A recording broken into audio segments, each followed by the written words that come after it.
frères et sœurs, nous allons passer l'éternité au ciel. Oh oui, le ciel existe, hein, je vous assure. Le ciel existe. Regardez, psaume Apocalypse 21.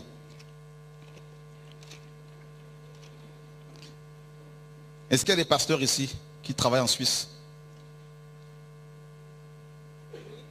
Oui? Ils sont là? Que Dieu soit béni pour votre présence. Apocalypse chapitre 21. Nous lisons le verset 1er.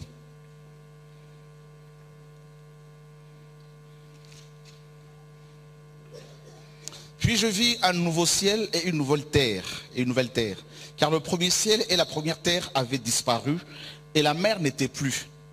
Et moi, Jean, je vis la ville sainte, la nouvelle Jérusalem, qui descendait du ciel d'auprès de Dieu, parée comme une épouse qui s'est ornée pour son mari. Et j'ai entendu du trône une voix forte qui disait, voici le tabernacle de Dieu avec les hommes. Il habitera avec eux, et ils seront son peuple, et Dieu lui-même sera leur Dieu, et il sera avec eux. Et Dieu essuiera toute larme de leurs yeux, et la mort ne sera plus. Et il n'y aura plus ni deuil, ni cri, ni douleur, car les premières choses sont passées.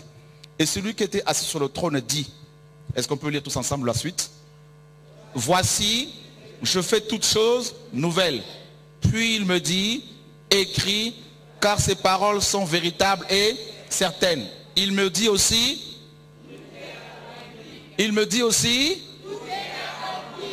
ouh, alléluia. La suite dit quoi? Je suis l'alpha et l'oméga. Alléluia, gloire à Dieu. Vous avez vu dans certaines versions de la Bible, ce n'est pas écrit comme ça ici, tout est accompli. Dans beaucoup de versions, c'est écrit, c'est fait. Là, c'est écrit, c'est fait. C'est une mauvaise interprétation, traduction. C'est grave comment ils ont mal traduit ce passage-là. C'est fait. C'est fait. Ok, mais ok.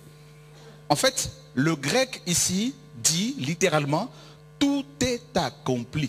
En fait, qui parle ici? Jésus de Nazareth.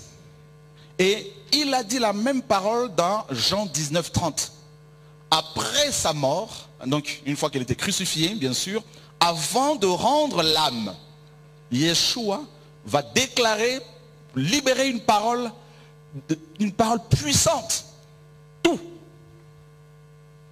Pas une partie. Il dit, tout est accompli. D'accord? Et après sa mort et sa résurrection, plus de 60 ans après sa mort et sa résurrection, parce que là, Jean ici se retrouve dans les années 95 après Jésus-Christ, donc il est un vieillard. Un vieillard, il avait plus de 80 ans. C'est le dernier apôtre qui est mort. Et Jean, 60 ans après la résurrection de Yeshua et son élévation au ciel, Jean reçoit une nouvelle révélation et il entend son maître, notre maître, avec son corps glorieux, bien sûr, proclamer de nouveau cette parole. Tout est accompli. Ça veut dire quoi? Chrétiens, écoutez bien. Nous n'avons... Vous savez, beaucoup de gens pensent que pour vivre Dieu, pour manifester la gloire de Dieu, il faut payer un prix. Non. Oui, il y a un prix à payer dans le sens où Dieu va te travailler, te briser, te malaxer. Mais, c'est lui qui a tout accompli. C'est lui qui fait tout pour nous. Dans le tout est accompli. Cette parole a été prononcée avant que nous ne soyons, n'est-ce pas, nés, avant notre naissance. Si on remonte dans Genèse chapitre 2, on retrouve aussi cette notion de tout est accompli. D'accord? Dans Genèse 2, où il est écrit que Dieu, n'est-ce pas, va se reposer le 7e jour de toutes ses œuvres. Cela veut dire qu'avant notre création, Dieu, notre Père, avait déjà tout accompli. Waouh! Donc ça veut dire que aucune puissance ne peut détruire ni ta vie, ni la vie de tes enfants. Bien sûr, si tu crois en Dieu, personne ne peut te maudire, personne ne peut t'empêcher de répondre à l'appel du Seigneur, si ce n'est que toi-même. D'accord? Donc ça veut dire que Satan sait que dans le tout est accompli, mes amis, il y a ton éternité. Parce que quand le Seigneur dit que tout est accompli au-dessus, avant qu'il ne parle cela, prononce cette parole, on nous parle de la nouvelle Jérusalem. Et on en parle très peu dans nos églises. Notre destination finale. Notre demeure éternelle. D'abord, comprenons la signification de Jérusalem. Qui peut me dire que signifie Jérusalem? Hein? La ville de paix. Fondement. Fondement de paix. Ça veut dire que pendant l'éternité, le fondement de l'éternité, c'est la paix. Or, la paix, et c'est ce qui manque, cette vertu qui manque aux hommes aujourd'hui. Pourquoi il y a autant de problèmes entre les peuples? C'est parce qu'il n'y a pas la paix. Les gens sont de plus en plus angoissés. On prend le train, on est angoissé. On prend l'avion, dans les turbulences, moi le premier, on est angoissé. Alléluia. La paix. On ne peut pas se la procurer avec de l'argent. Non. Le contraire de la paix, c'est quoi? Le tourment, les inquiétudes, l'angoisse, la peur. Regardez comment les gens sont angoissés aujourd'hui. Quand ils vont ouvrir la boîte aux lettres, ils sont angoissés, les impôts. Les factures. Ils parlent en langue en même temps. Hein. Seigneur, aide-moi s'il te plaît.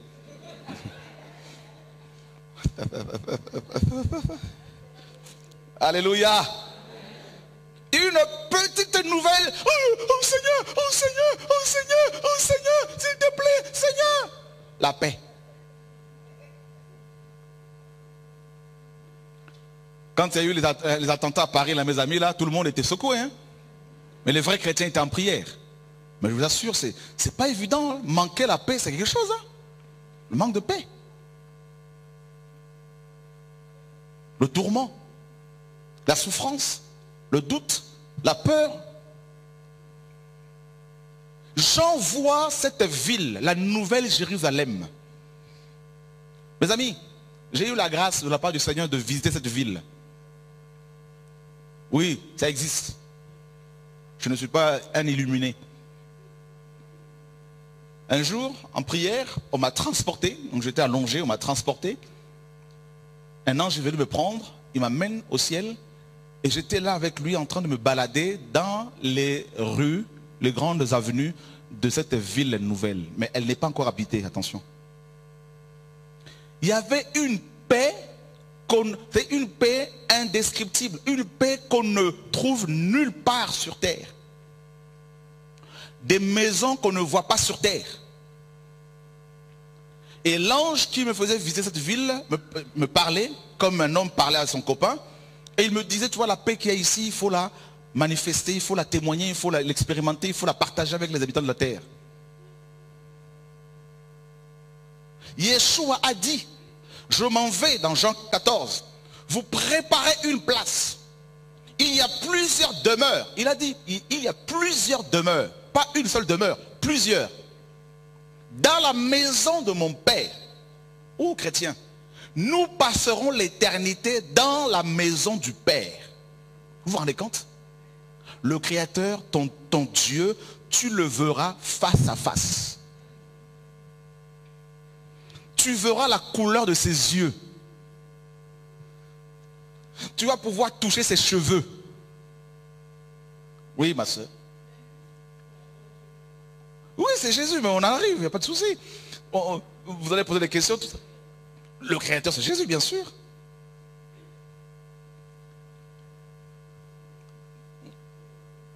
Comment? Alléluia. Merci.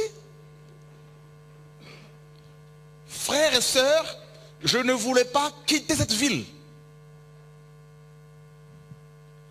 On n'a pas de maison ici sur terre. Non.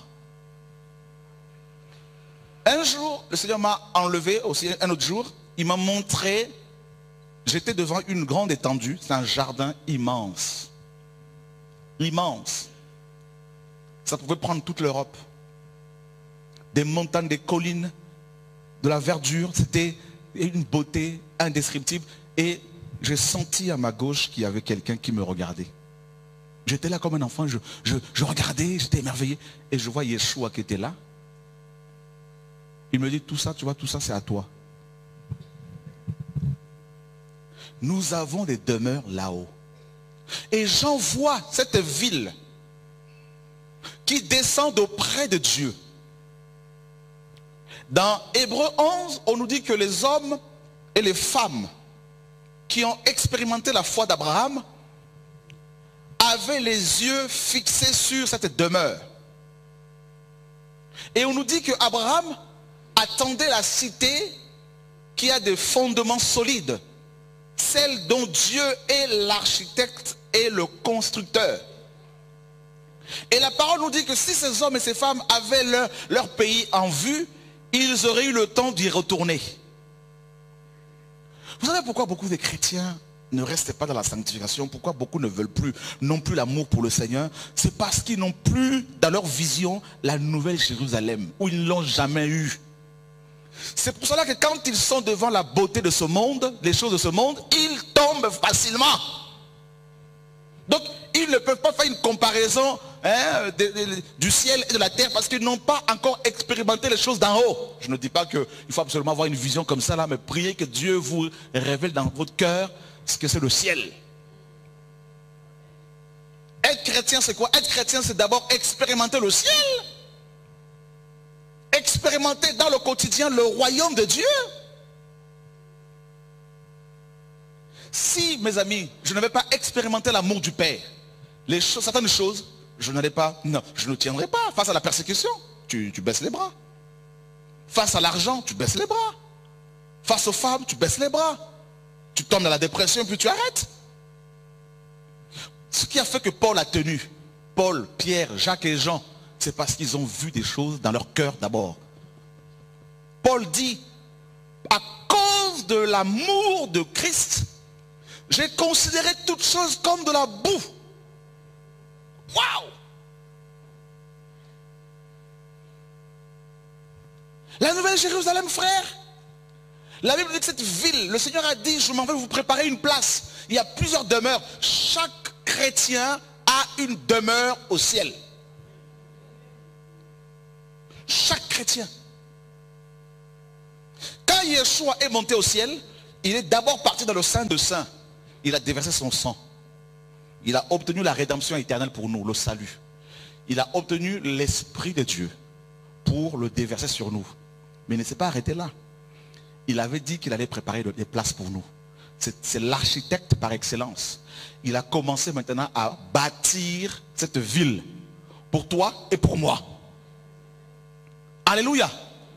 Mes amis, c'est pour cela qu'un vrai chrétien n'a pas peur de la mort.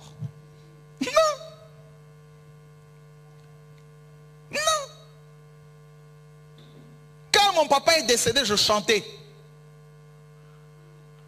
J'allais prêcher l'évangile. Quand ma mère est décédée le jour de l'enterrement, je suis parti prêcher l'évangile au Canada.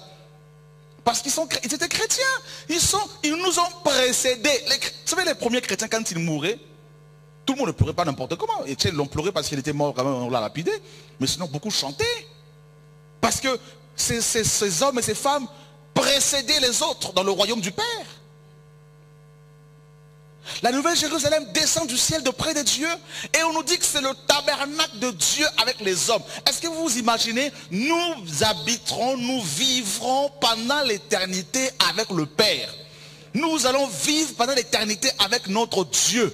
Nous allons nous asseoir sur son trône avec lui. Frère, c'est grave. Même les 4 êtres vivants là, mes amis, ils sont autour du trône, dans le trône. Mais nous allons nous asseoir. Nous sommes déjà dans l'esprit, on est déjà sur le trône. Vous vous rendez compte? Chaque jour, pendant l'éternité, tu vas quitter le trône, tu vas t'amuser, tu reviens, papa, ça va aujourd'hui? Oui, mon fils, oui, mon enfant. Il n'y aura pas d'homme ni de femme. Imagine-toi, le Dieu créateur va te prendre dans ses bras, il va t'amener, oh alléluia, oh alléluia. Tu vas monter sur sa main là, mes amis là, sa grande main, et il va t'amener jusqu'à sa poitrine, et tu vas mettre ta tête sur sa poitrine, mes amis là, pendant l'éternité là, mes amis, écouter les battements de son cœur. Fini les AVC, fini. Oh sida, fini. Cancer, ça n'existait pas. On ne va pas dormir, c'est fini mes amis. Dans cette maison, on ne va pas dormir. Vous pensez qu'on va s'ennuyer au ciel? On va manger. Il y a des fruits, il y a des bananes, il y a des oranges. Mais vous croyez quoi, frères et sœurs? Il y a des fruits. Alléluia. Vous croyez quoi? Il y a des lions, des léopards. Au ciel, il y a ces animaux-là. Les gens pensent que le ciel, c'est quoi? C'est juste un endroit où il y a beaucoup de nuages. Hein? Il y a beaucoup de nuages, donc on plane comme ça, et puis on s'ennuie, puis on rentre dans les nuages, et puis on disparaît pendant quelques temps. Non! Alléluia! Dis à ton voisin, nous allons nager dans les fleuves d'eau vive là-bas. Là. Oh! Imagine un jour, tu viens comme ça, Pierre, oh je suis là, mais où t'es? Sur l'arbre, dans l'arbre de vie. Oh t'es là, oh, Pierre, ok. Magnifique. Frère, l'éternité. Est-ce que vous... L'éternité.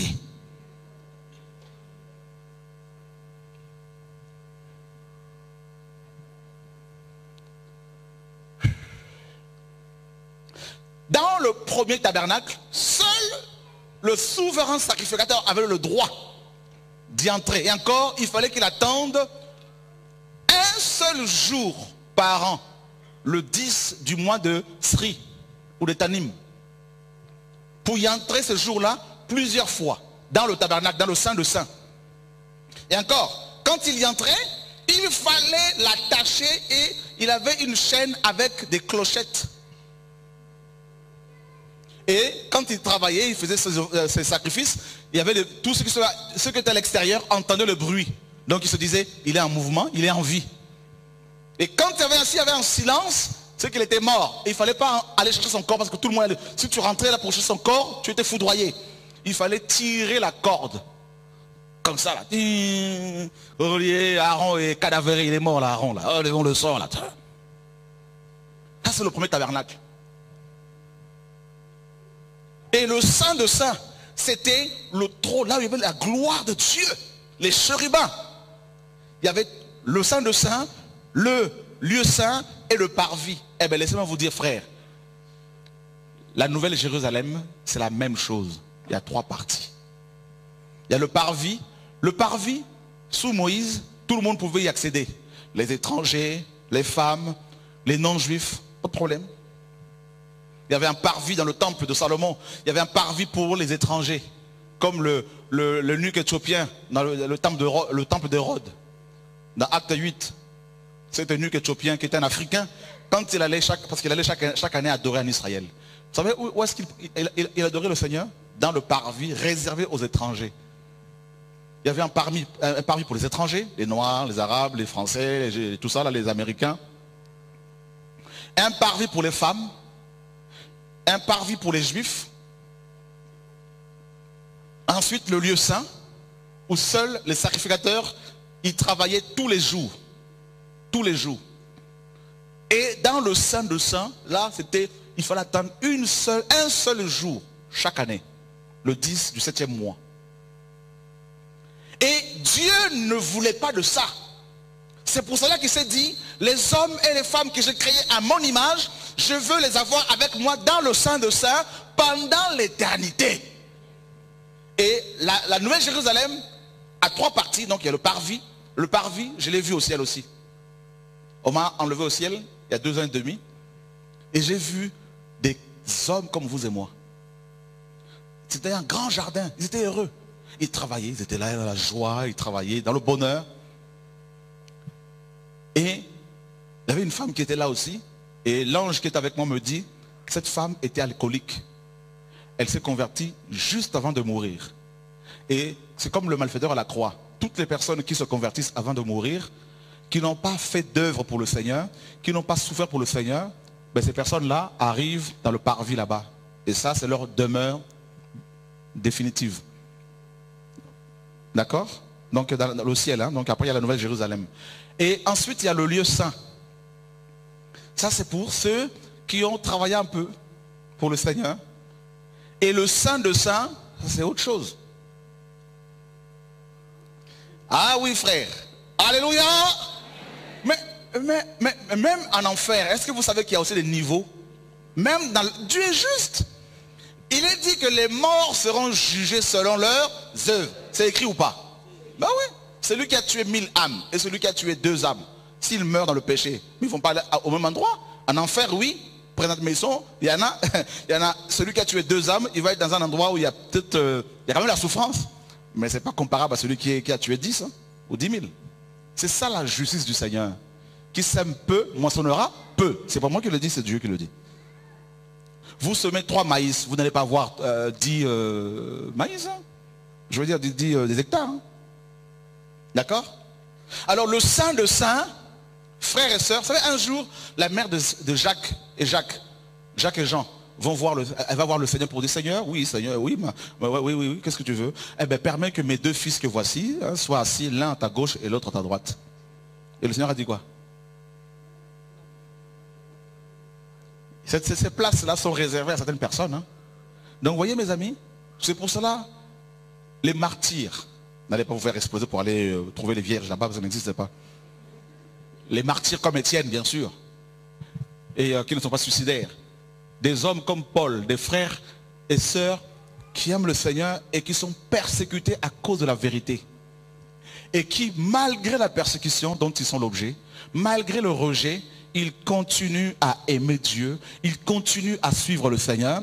Ces hommes et ces femmes, s'ils meurent comme ça, frère, dans la vérité, dans la persévérance, eh ben, ils ont honoré le Seigneur. Le salut est gratuit, mais ils ont honoré le Seigneur. S'ils décèdent, mes amis, eh ben, là, ils sont autour du trône. Hein. Ah oui. Un frère m'appelle il y a quelques jours. Il m'a appelé, il me dit, j'étais en prière, il était en prière, il s'est endormi un peu, Dieu l'a ravi au ciel. Il arrive au ciel, il voit des pasteurs, il voit des chrétiens, il voit beaucoup de gens qui adoraient le Seigneur. Et puis, il dit au Seigneur, il dit à l'ange qui est avec lui, il dit, mais où est tel frère, tel prédicateur? Et l'ange lui a fait un sourire. Et il lui dit, tu veux le voir? Il dit, oui, oui. Et il dit, regarde devant. Il a vu de loin, il dit, le frère était là-bas devant le trône. Il était en train d'adorer le Seigneur devant le trône. Et il a été comme attiré vers le trône et il a vu cet homme à genoux en train d'adorer. Et il se dit en lui-même, ah, je comprends pourquoi il y a des choses qui se passent comme ça, parce que ce monsieur est devant le trône. L'ange Gabriel a dit quoi à Zacharie? Je me tiens devant le trône. Et Apocalypse nous parle de 7 anges qui se tiennent devant le trône de Dieu. Tous les anges ne sont pas devant le trône. On est en Suisse ici, est-ce que tout le monde vit avec le président, la présidente ou le président ici? Le président? La présidente? Est-ce que tout le monde est au palais là-bas? On est tous en Suisse, hein? Mais c'est ça le royaume de Dieu. Il faut comprendre la nouvelle Jérusalem. Frère, c'est pour cela que Paul disait aux chrétiens, travaillez dans l'œuvre du Seigneur parce que Dieu va vous récompenser. Alléluia. Oui. Vous savez pourquoi quand on me persécute parfois là, je n'abandonne pas? Parce que le salut, on l'a gratuitement. Mais les couronnes là, mes amis là, c'est des récompenses. Il faut bosser. Dis à ton voisin, il faut travailler. Ah oui. Quand tu vois un SDF là, tout ça là, tu ne t'occupes pas de lui. Tu es sauvé, non? Par la grâce, oui. Mais tu veux des couronnes, mais il faut bosser. Il est dit quoi dans Apocalypse 14, 13? Bénis sont ceux qui meurent dans le Seigneur, car ils se reposent de leurs travaux et leurs œuvres les suivent. Mais toi, tu vas te reposer de quels travaux? Tu veux mourir, oh j'en peux plus Seigneur, il y a beaucoup de persécutions, j'ai la dépression, je veux mourir, Père, prends-moi. Ah ben non, tu ne vas pas rentrer tout de suite. Hein. C'est comme si un jeune de 20 ans va voir le gouvernement suisse pour dire, écoutez, moi j'ai 20 ans, je viens à peine de commencer le boulot, ça fait 1 an que je travaille, je veux tout de suite être en retraite. On lui dit, ça va mon coco, là, il y a un problème là. Avoir la retraite, là, il faut bosser d'abord là. T'as semé quoi pour avoir la retraite? faut travailler. Eh bien, tu vas avoir une bonne retraite là-haut, là. Eh bien, il faut commencer à bosser dès maintenant, là. Alléluia. Dis à ton voisin, il faut travailler. Oui, oui. Il y en a, ils sont trop dépressifs là chez les chrétiens là. Moindre bobo, Seigneur, enlève-moi, enlève-moi. Dieu dit, non, non, non, tu n'as pas encore travaillé pour moi. Jonas, Seigneur, enlève-moi, la mort m'est préférable à la vie. Oh non, Jonas, tu dois prêcher l'évangile à Ninive encore. Oh Seigneur, Dieu, mes amis, Dieu, il y a beaucoup qui sont, ils sont lâches, beaucoup sont lâches parmi les chrétiens là. Moindre bobo, Dieu ne m'aime pas. Je suis le premier frère. Frère. Je suis un homme comme vous. Parfois là, quand ça me chauffe, là, je dis, oh là, c'est compliqué. Mais je ne demande plus qu'il m'enlève parce que mes enfants sont encore petits, je n'ai pas encore travaillé. Je n'ai même pas encore fait 20% de ce qu'il attend de moi. Donc je suis encore loin d'avoir accompli quoi que ce soit. Tu vas mourir pour aller où? J'ai assisté à une personne qui est décédée. Donc j'ai assisté à une personne qui est décédée il n'y a pas longtemps. Elle était là en train de mourir. Et son épouse m'a dit quelque chose qui m'a très touché. Elle m'a dit, mon époux est en train de mourir. Il est décédé depuis. Il est en train de mourir et il y a un sentiment d'inachevé par rapport à l'œuvre de Dieu. Ça fait quelque chose chrétien. Beaucoup de chrétiens n'auront pas de couronne. Vous savez pourquoi? Parce qu'ils sont lâches. Parce qu'ils baissent les bras à cause des pasteurs qui les ont dépouillés. Ils ne veulent plus servir le Seigneur. Parce qu'on leur a fait croire que servir Dieu, c'est être membre d'une église locale. Être enfermé dans un bâtiment. Alors qu'ils ont oublié qu'ils peuvent avec leur salaire prendre de la nourriture, aller donner aux SDF dehors. Mes amis, prendre des Bibles, aller les distribuer partout. Dans la rue, aller annoncer l'évangile dans les métros, dans les gares. Simplement parce qu'on vous a dit que servir Dieu, c'est aller dehors, prendre les âmes, les amener dans le bâtiment pour que le pasteur prenne la dîme. C'est pour cela que beaucoup, quand ils vont mourir, Dieu va leur dire, qu'est-ce que vous avez fait pour moi? Vous avez fait quoi pour moi? Oh mais Seigneur, tu sais, j'avais ton talent, mais j'étais tellement timide, Seigneur, j'étais timide. Ah bon? Je vais vous donner quelques pistes pour vous encourager à mieux servir le Seigneur. De temps à autre, je demande au Seigneur ce qu'il attend de moi. En 2001, en prière, je lui dis, Seigneur, qu'est-ce que tu attends de moi? Parce que je suis là, je prêche à gauche, à droite, mais peut-être que je ne fais pas ce que tu attends de moi. Je m'endors, le Seigneur vient me visiter, il me dit, il m'a montré un enfant de 9 ans avec un sac sur la tête. Et il ne savait pas où dormir. Il n'avait pas à manger. Et je lui pose la question, je lui demande, mais que fais-tu? Où vas-tu? Il me dit, je ne sais pas où aller. Et quand je me suis réveillé, le Seigneur m'a dit, construis-moi des orphelinats.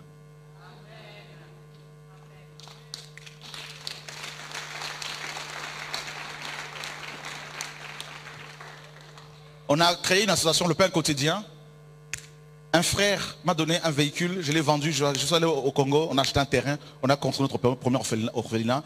On va au Bénin, on a pris un autre orphelinat avec 50 enfants. Au Congo avec 50 enfants, il y a déjà au Congo plusieurs enfants qui ont déjà eu leur bac, qui sont à la fac. Il y en a qu'on les a récupérés, ils avaient 8 ans, 9 ans. En Russie, il y a au moins 120 enfants russes. En Haïti, ils sont au moins 120. Une sœur veut me voir, elle me dit, Dieu m'a dit de m'occuper des veuves. Je lui dis, il faut y aller. Elle a créé une association, elle a commencé à aider les veuves, tout ça. Et elles sont une centaine. Et des veuves ont commencé en Afrique à témoigner de ce qu'elles vivaient. Ces veuves, il y en a qui disaient comment elles étaient violées par les enfants de la rue. Elles dormaient sur les marchés. Des femmes de 70 ans, 80 ans, dehors, violées par des enfants de la rue. Aucune église ne s'en occupait. Chaque pasteur était occupé à voir le plus grand bâtiment du pays, la plus grande église numériquement parlant, le plus grand 4x4, tout ça là, une chaîne de télé, mais très peu s'occupent de tous ces gens-là qui souffrent.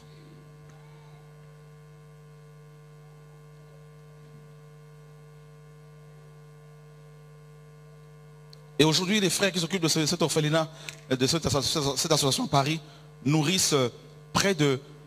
Ils ont déjà ouvert près de 20 épiceries solidaires. Des magasins comme Carrefour, tout ça donne la nourriture gratuitement, des denrées, des kilos et des kilos de denrées alimentaires. Et on va distribuer. Et on est en train de loger des SDF à Paris, dans les bâtiments un bâtiment qu'on a acheté il y a 12 ans, à Courcouronne.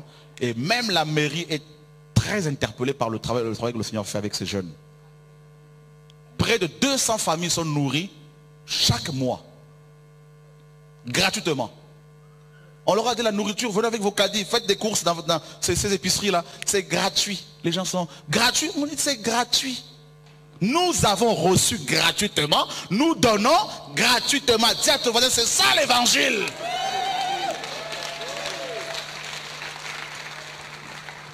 Alléluia.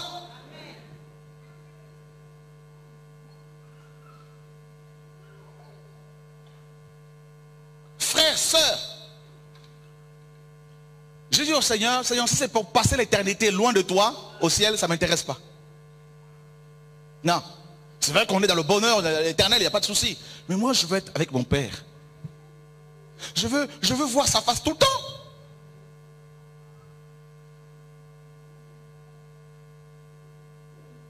Paul, lapidé, il continue à faire le travail.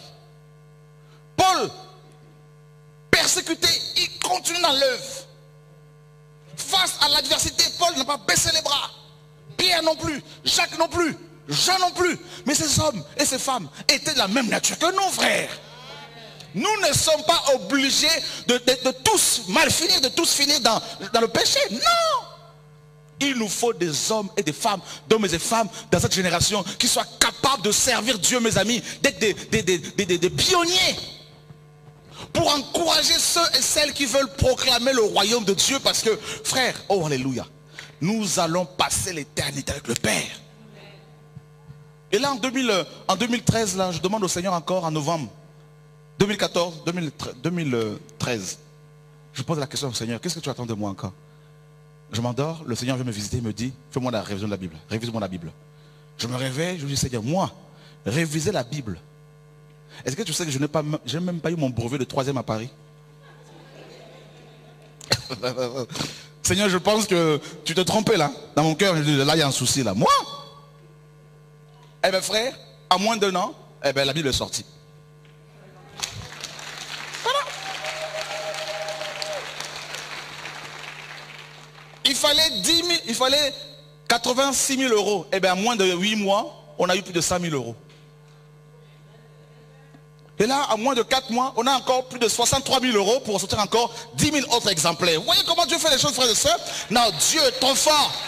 La foi, dis à ton voisin, la foi. Ah oui. Et sans la dîme. Alors beaucoup de chrétiens disent, non mais en fait, le problème avec ce monsieur, avec ces gens-là, c'est quoi? C'est qu'il y a des Américains derrière. Pour beaucoup de gens, Dieu est américain. Il y a forcément George Bush.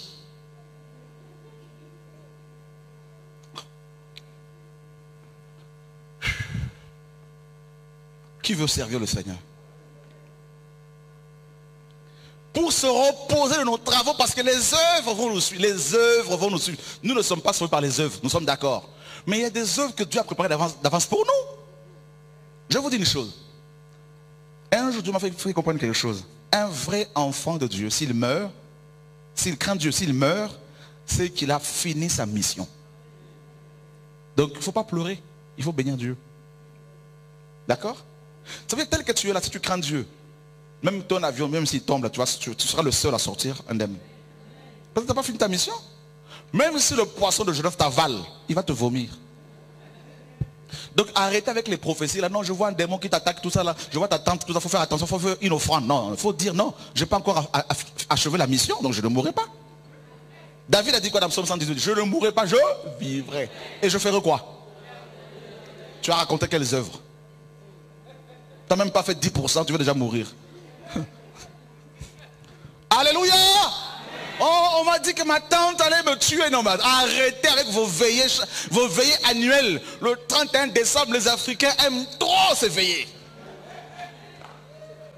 Pour faire des veillées prophétiques pour l'année qui commence, l'année de bénédiction, l'année de ceci, l'année du poisson, l'année de la... Je ne sais pas quelle année là, mes amis. Vous n'êtes pas fatigués avec vos années bizarroïdes, tout ça là.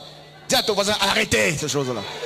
Le 31, tu peux dormir, tu ne mourras pas. Alléluia. Si tu es fatigué, repose-toi. Si tu veux prier, prie. Ne sois plus angoissé au nom de... Alléluia. Ils sont là, ils comptent. Ils comptent, regarde leur montre. À 23h50 et quelques.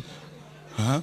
1, 2, 3, minuit. Oh Seigneur, merci, minuit. Oh, j'ai traversé. Non mais t'as traversé quoi? Alléluia. Dis à ton voisin, tu n'as rien traversé. C'est Dieu qui t'a transporté du royaume des ténèbres au royaume de lumière. Alléluia.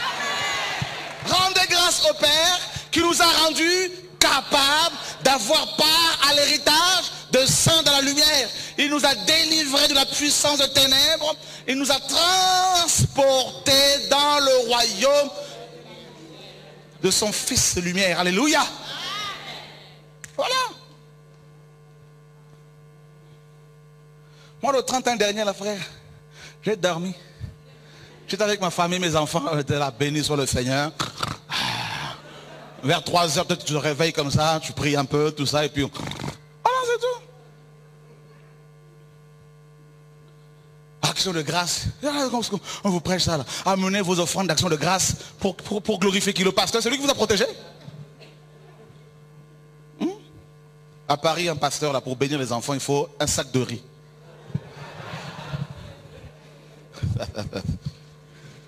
Prenez ce sac de riz là, allez donner ça au resto du cœur ici là. Hein? Voilà. Travaillons. La Nouvelle Jérusalem, frère. Ah non. Travaillons. Nous sommes déjà sauvés. Si nous continuons à vivre sur terre, c'est parce que Dieu veut qu'on travaille. Ah oui. L'appel que j'ai fini la révision là, cette année là, on sort encore, on envoie encore 10 000 autres exemplaires. On commande encore 10 000 exemplaires. On va mettre dedans l'histoire des pères de l'église. On va mettre l'histoire des conciles. On va mettre une concordance qu'on est en train de travailler. On va mettre encore beaucoup d'autres informations. Après ça, déjà je ne suis pas satisfait. Je suis déjà dans autre chose. Je suis en train de m'apprêter à demander encore, après ça, là, quand ça va sortir, en mars, je suis en train de m'apprêter pour demander encore au Seigneur ce qu'il attend de moi. Je ne suis pas satisfait parce que Dieu est tellement grand. Vous voyez l'univers, la frère, vous voyez l'univers? Non, Dieu est trop grand, frère. Il cherche des ouvriers, des ouvrières, des hommes et des femmes qui veulent, mes amis, bâtir le royaume avec la parole de Dieu.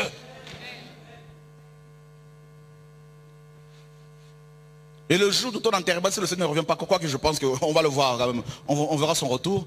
Qu'on t'enterre au moins avec, mes amis, avec cette grâce du Seigneur en te disant, ah vraiment cette femme a beaucoup craint le Seigneur. Voyez non? Ah elle a proclamé la parole, elle a encouragé des personnes qui étaient abattues. Ah cette jeune fille, elle était pure. Ah ce jeune homme se sanctifiait. Ah cette femme, elle aurait pu divorcer, mais elle a refusé d'obéir à l'ennemi. Elle a préféré suivre la parole de Dieu. Ah cet homme aurait pu tromper sa femme, mais il a refusé.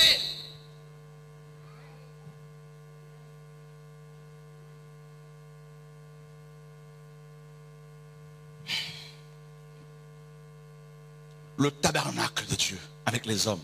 Ce n'est plus le tabernacle de Dieu avec le souverain sacrificateur ou le grand prêtre, mais avec tous les hommes.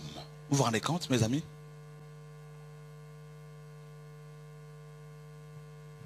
On ne se rend pas compte à quel point la mort nous côtoie tout le temps.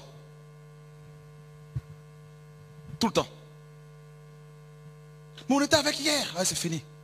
Nous on a mangé ensemble hier soir, bah oui c'est fini. Quel âge as-tu aujourd'hui? Yahweh, dis-moi quel est le terme de ma vie, afin que je sache combien je suis fragile. C'est 70 ans. Est-ce que tu as 60 ans? Il te reste 10 ans. 70 ans, alors là, c'est une grâce. Tu as 30 ans, il te reste 41 encore pour éviter les aléas de la vie. Nous devons être toujours prêts. On travaille pour le Seigneur. On va être dans cette ville. Quand cette terre sera détruite, parce qu'elle sera détruite. Ta belle maison là, elle sera détruite, mon frère. Ton jardin que tu aimes là, tout ça là. Ah oui. Je ne dis pas qu'il ne faut pas l'aimer, mais sache quand même qu'il faut lui rappeler quand même qu'il sera détruit.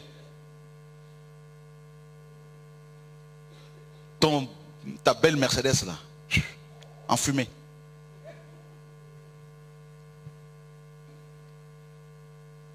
Oh, j'imagine pendant l'éternité, j'irai voir mon frère Julien. Comment vas-tu mon frère? Oh, quelle maison, merci Seigneur. Hein? Oh, tu te rappelles ce jour-là, comment tu as tenu ferme? Vraiment, là, je ne comprends pas pourquoi tu as cette maison-là. Ah, comment vas-tu ma soeur? Que Dieu soit béni, vraiment tu as tenu ferme.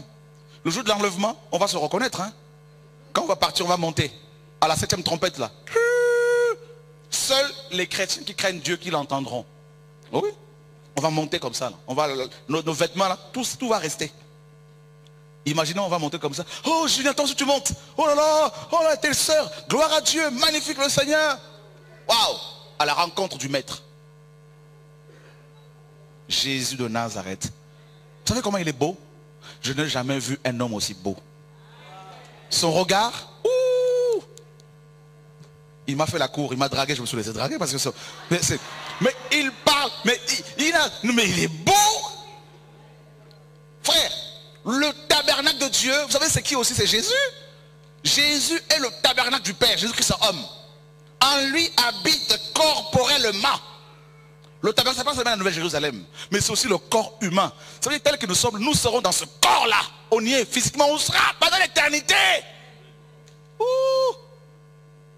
Donc tel que tu es là, tu es déjà dans le tabernacle spirituel. Tu es protégé. Que 1000 tombent à ta gauche, 10 000 à ta droite, jamais tu ne seras atteint.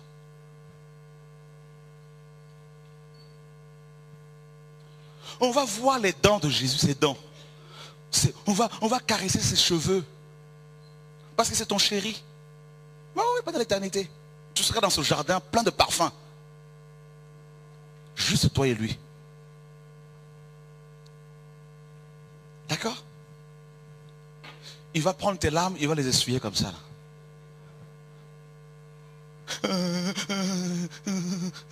Et c'est fini. Au ciel, on ne va plus se rappeler de tout ce qu'on aura vécu sur terre. Fini. Tout est oublié. Nous aurons l'éternité pour visiter. Même l'éternité ne sera pas suffisante pour tout visiter. Vous vous rendez compte? On va aller visiter toutes les planètes que le Père a créées. On va se balader partout. On ne va pas s'ennuyer. Jamais. Jamais. On ne va plus, mes amis, grandir, vieillir, tout ça là. Quand j'ai vu l'archange, quand j'ai vu l'ange Gabriel, moi je m'attendais à voir un ange qui avait au moins 80 ans. Il faisait au moins 20 ans. Il avait 20 ans. Gabriel. Frère, je l'ai vu Gabriel comme je vous vois mes yeux. Mon frère, je l'ai vu comme ça, on a parlé. Il est ni blanc ni noir. Non. C'est comme si vous dites le soleil, il a quelle couleur? Je dis Gabriel, personne ne m'a dit que c'était Gabriel, je l'ai su. Je lui pose des questions. Michael était un peu plus loin là-bas. Je lui dis Gabriel, alors les ustensiles ici, parce qu'il y avait les ustensiles, il y avait le chandelier, il y avait plein de choses du temple. Je lui demande, mais qui sont ceux qui s'occupent de tout ça là? Il me dit c'est nous. Il y avait tous les archanges, les chefs qui étaient là.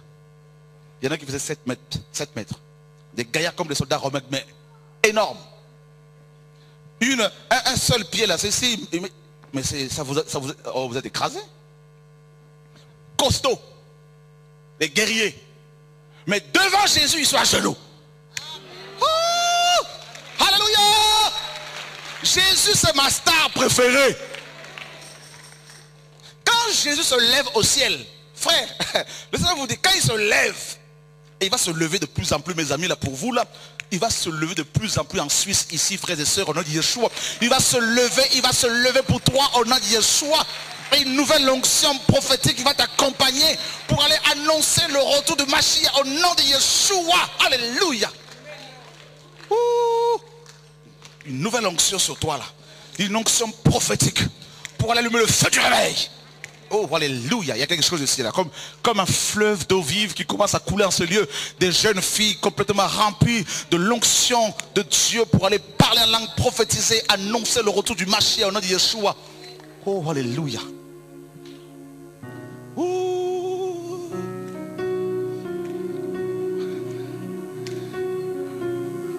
Cette ville ne vient pas des États-Unis. elle ne vient pas de l'Australie.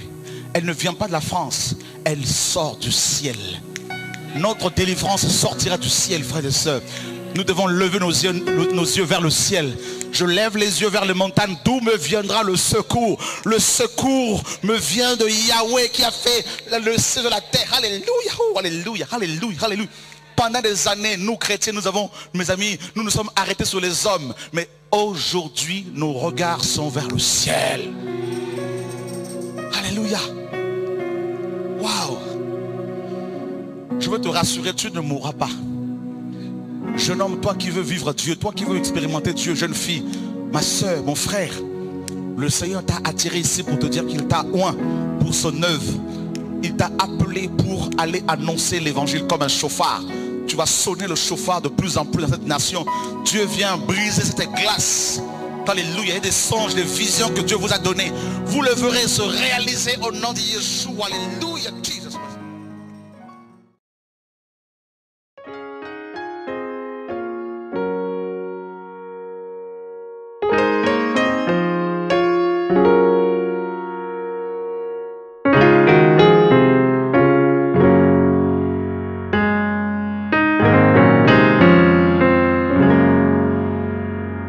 Oh Père, Père, me voici, encore une fois je te lis. Mon cœur méchant et tortueux par-dessus tout. Seigneur, ma prière est que tu façonnes mon cœur pour que je sois celui que tu veux, que je sois comme un enfant. Oh Jésus, ma prière est que tu façonnes mon cœur, que tu le gardes à toi, oh Seigneur. Car je vois ta parole infaillible s'accomplir sous mes yeux pour me dire que tu es à la porte, ô Père. Je te prie, garde-moi. Seigneur, que je ne me conforme pas à ce monde pour ne pas m'éloigner du but que tu es pour moi, Jésus. Que tu es pour moi, Jésus. Car ce monde veut me retenir pour que je ne vive pas la gloire à venir, qui sera manifeste en peu de temps. Oh Jésus, ma prière est que tu façonnes mon cœur, que tu le gardes à toi, oh Seigneur. Car je vois ta parole infaillible s'accomplir sous mes yeux pour me dire que tu es à la porte, ô Père. Je te prie, garde-moi. Je te prie, garde-moi. Oh Jésus, ma prière et que tu façonnes mon cœur, que tu le gardes à toi, oh Seigneur. Car je vois ta parole infaillible s'accomplir sous mes yeux pour me dire que tu es à la porte. Oh, garde-moi. Oh Jésus, ma prière est que tu façonnes mon cœur, que tu toi, ô Seigneur. Car je vois ta parole s'accomplir sur mes yeux pour me dire que tu es à